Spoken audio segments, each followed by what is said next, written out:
Gears has always been a cooperative game at its core. I mean, even our campaign was designed around cooperative play.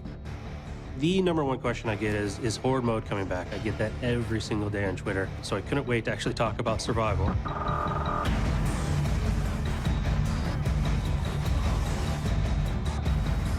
The base goal of it is you are defending a series of objectives, playing as the cog, and you get to use the classes that we have in Overrun. So you have the engineer, you have the soldier, you have the scout, you have the medic. It's all about teamwork of what classes you're going to pick and use their special abilities to help survive 10 waves of enemies.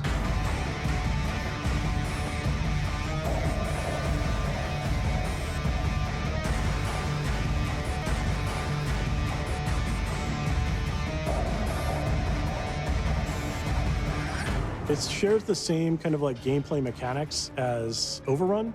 And so there's 3 objectives, a primary, a secondary, and the third one being the generator, right, or the main objective. The battlefield is single directional, so you start defending the first one, and then when that falls, you fall back to the second one, and when that falls, you fall back to the final generator.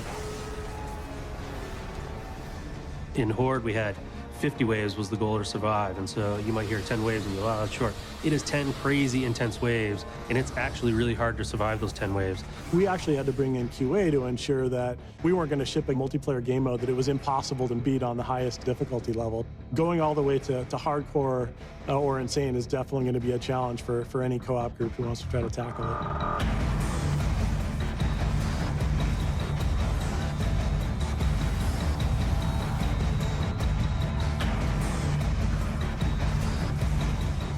I think the key abilities that you're going to see, if they're used well, give you a big, big advantage.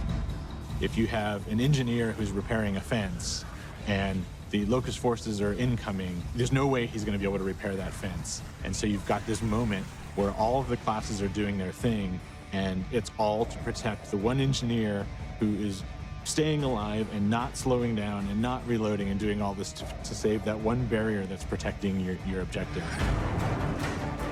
It's different every time. You know, it's going to be a different experience every single time using the smart spawn system. As you're changing and trying to figure out the best way to beat it, the game is changing on you, and so you're constantly having to adapt and figure out, oh man, we thought this was going to work, but now that it's different because, you know, we're facing different enemies. How are we gonna team up and actually beat it this time? There's a lot of just little ways that they can work together and complement each other that make that so much more valuable than, hey, everybody just runs in with their Lancer and shoots stuff.